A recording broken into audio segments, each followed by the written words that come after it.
ದಾವಣಗೆರೆಯ ಬಿಜೆಪಿಯಲ್ಲಿ ಮಾತ್ರ ಅಲ್ಲ, ಕಾಂಗ್ರೆಸ್ನಲ್ಲೂ ಕೂಡ ಅಸಮಾಧಾನ ಮತ್ತು ಬಂಡಾಯದ ಜ್ವಾಲೆ ಎದ್ದಿದೆ. ಹಾಗಾದ್ರೆ ಕಾಂಗ್ರೆಸ್ನಲ್ಲಾಗಿರುವಂತಹ ಬೆಳವಣಿಗೆ ಏನು, ಹೇಗೆ ಸರಿ ಮಾಡ್ಕೊಳ್ತಾರೆ ನೋಡ್ತಾ ಹೋಗೋಣ.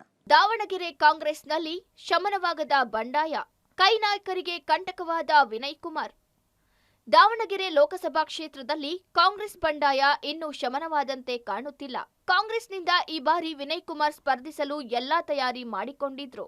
ಆದರೆ ಕೊನೆ ಕ್ಷಣದಲ್ಲಿ ಸೈಲೆಂಟ್ ಆಗಿ ಕೈ ಟಿಕೆಟ್ ಶಾಮನೂರು ಫ್ಯಾಮಿಲಿ ಪಾಲಾಗಿದ್ದು, ಇದರಿಂದ ವಿನಯ್ ಕುಮಾರ್ ಬಂಡಾಯವಾಗಿ ಸ್ಪರ್ಧಿಸಲು ಸಿದ್ಧತೆ ನಡೆಸಿಕೊಂಡಿದ್ದಾರೆ. ಇದು ಕಾಂಗ್ರೆಸ್ಗೆ ಮುಳ್ಳಾಗಿದೆ. ಸಿಎಂ ಜೊತೆ Vinay Kumar photo viral. Photo ಬಗ್ಗೆ ವಿನಯ್ ಕುಮಾರ್ ಕ್ಲಾರಿಟಿ ಏನು? ದಾವಣಗೆರೆ ಲೋಕಸಭಾ ಕ್ಷೇತ್ರದ 8 ವಿಧಾನಸಭಾ ಕ್ಷೇತ್ರಗಳಲ್ಲಿ ವಿನಯ್ ಕುಮಾರ್ ಸಂಚಾರ ನಡೆಸಿ ಜನಾಭಿಪ್ರಾಯ ಸಂಗ್ರಹಣೆಯಲ್ಲಿ ತೊಡಗಿದ್ರು. ಇದು ಕಾಂಗ್ರೆಸ್ನ ಅಹಿಂದ ಮತಗಳನ್ನು ವಿಂಗಡಣೆ ಮಾಡುವ ಲಕ್ಷಣ ಕಾಣಿಸಿಕೊಂಡಿದ್ದು, ಸಹಜವಾಗಿ ಕಾಂಗ್ರೆಸ್ ಅಭ್ಯರ್ಥಿಗೆ ಕಂಟಕವಾಗಿ ಪರಿಣಮಿಸಿದೆ.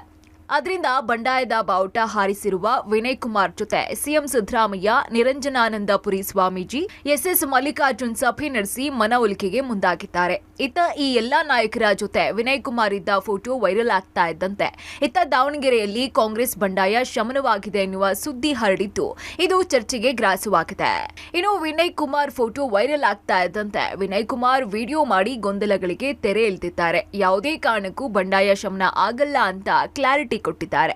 ಇನ್ನು ದಾವಣಗೆರೆ ನಿವಾಸದಲ್ಲಿ ಇವತ್ತು ಅಭಿಮಾನಿಗಳು, ಮುಖಂಡರು, ಕಾರ್ಯಕರ್ತರ ಸಭೆ ಕರೆದಿದ್ದು ವಿನಯ್ ಗೊಂದಲಕ್ಕೆ ತೆರೆ ಎಳೆಯುವ ನಿರ್ಧಾರವನ್ನ ಮಾಡಿದ್ದಾರೆ. ಸಿಎಂ ಸಾಹೇಬ್ರನ್ನ ಭೇಟಿ ಮಾಡಿದ್ವಿ. ಆ ಒಂದು ಮೀಟಿಂಗ್ ಅಲ್ಲಿ ಹೇಳಿದೆ, ನಾನು ಪಕ್ಷೇತರ ನಿಂತರೆ ಗೆಲ್ಲೋ ಚಾನ್ಸಸ್ ಇದೆ ಅಂತ ಮನವರಿಕೆ ಮಾಡಿಕೊಟ್ಟೆ. ಸಾಹೇಬ್ರು ನೋಡು, ಇನ್ನು ಫ್ಯೂಚರ್ ಇದೆ, ಅವಕಾಶ ಇದೆ ಅಂತ ಹೇಳಿದ್ದಾರೆ. ನಾನು ಇನ್ನು ಮುಂಚೆನೂ ಹೇಳಿದಾಗೆ ಅಂತಿಮ ನಿರ್ಧಾರ ತಗೊಂಡಿಲ್ಲ. ಜನಾಭಿಪ್ರಾಯ ಸಂಗ್ರಹ ಮಾಡೋದು ಬಾಕಿ ಇದೆ. ಅದಾದ ನಂತರ ಒಂದು ಪ್ರೆಸ್ ಮೀಟ್ ಕರೆದು ನಾನು ನನ್ನ ಅಂತಿಮ ನಿರ್ಧಾರ ತಿಳಿಸ್ತೀನಿ. ದಯವಿಟ್ಟು ಯಾವುದೇ ಬಂಡಾಯ ಶಮನ ಆಯಿತು ಅಥವಾ ನನ್ನ ಪಕ್ಷೇತರ ನಿಲ್ಬೇಕನ್ನ ಒಂದು ಬಯಕೆ ಶಮನ ಆಯಿತು ಅಂತ ಅನ್ಕೋಬೇಡಿ. ಒಟ್ನಲ್ಲಿ ಇವತ್ತು ವಿನಯ್ ಕುಮಾರ್ ಕರೆದಿರುವಂತಹ ಸಭೆ ಸಾಕಷ್ಟು ಮಹತ್ವವನ್ನ ಪಡ್ಕೊಂಡಿದ್ದು, ವಿನಯ್ ಪಕ್ಷೇತರ ಸ್ಪರ್ಧೆ ಮಾಡ್ತಾರೋ ಅಥವಾ ಕಾಂಗ್ರೆಸ್ ಅಭ್ಯರ್ಥಿಗೆ ಬೆಂಬಲ ನೀಡ್ತಾರೋ ಎಂಬ ಗೊಂದಲಕ್ಕೆ ಹಿಂದೆ ತೆರೆ ಬೀಳುತ್ತೆ.